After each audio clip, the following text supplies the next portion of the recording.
The Lightning Process Podcast. Using the tools of the mind-body connection for health and happiness.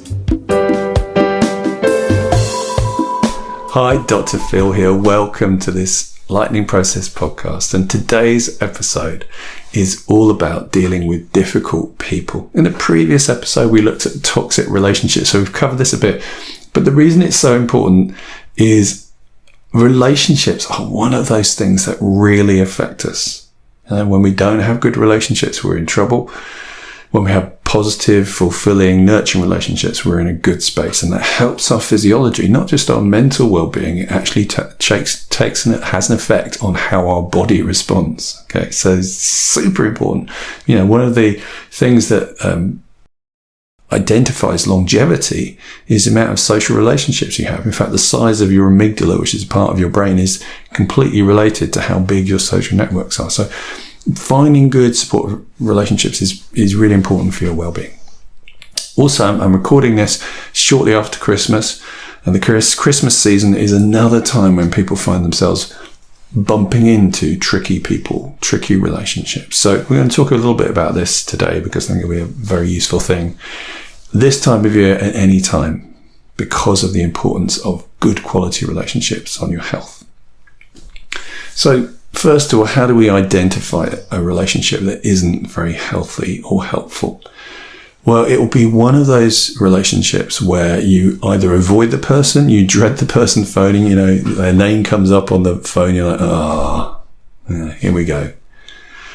Or when you're with that person, it's difficult, it's tense, or afterwards you feel drained. There's that idea of the energy vampire, that being around someone just makes you feel like you've, done a marathon. These are good signs that we're in trouble. And one of the reasons this energy vampire thing, this feeling of being drained, is that the state of mind we're in is contagious. So if we're around someone who's happy, we'll be happier.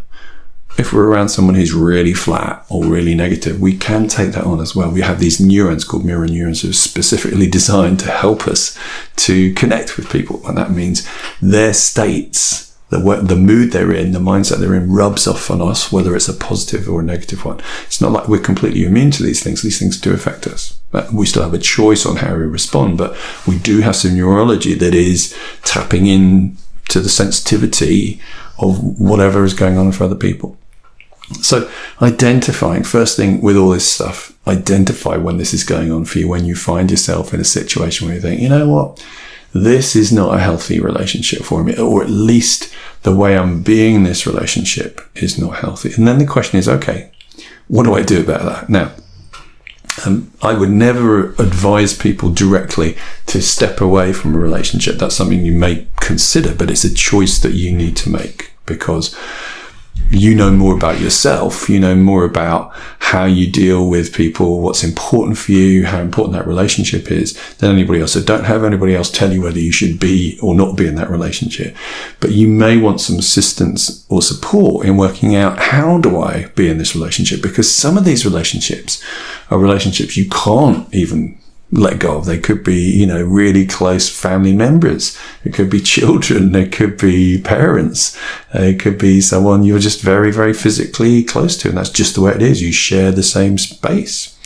So sometimes we can't exit.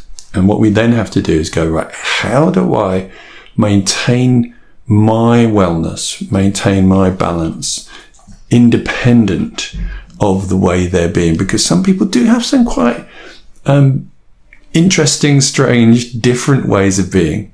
And what we have to do, and this is one of the challenges of relationships, is humans are very complex. There's a lot of stuff going on. They're bringing their whole life to this moment. You and this other person, you're both doing the same thing. You're bringing your judgments, your beliefs, your opinions, your history, your past into this moment.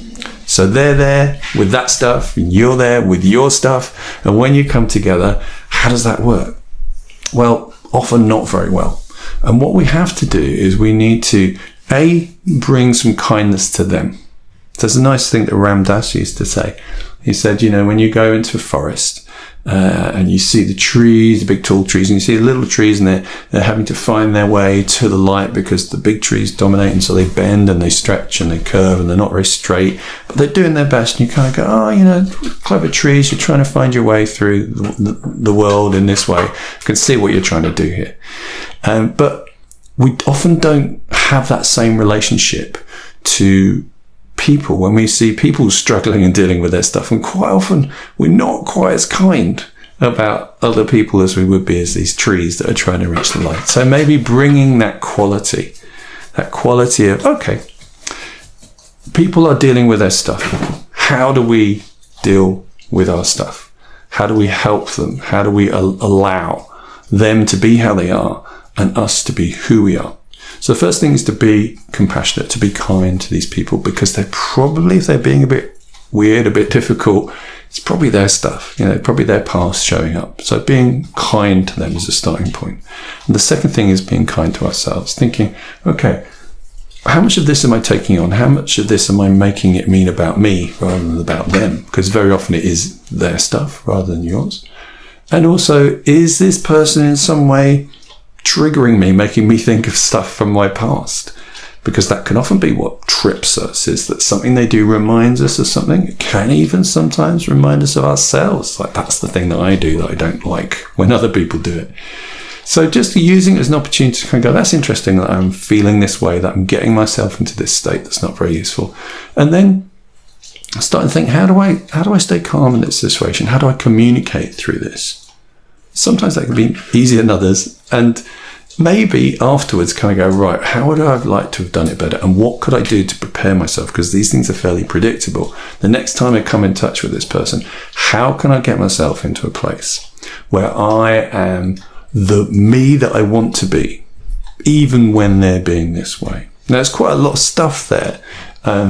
So I recommend you listen back to this podcast and just think about these ideas. And maybe you need some help. You need some support from friends or practitioners or therapists to help you manage these kind of things. They're quite tricky stuff, but they are really important, because these are some of the things that will get us into stress, into threat, into load again and again and again and again.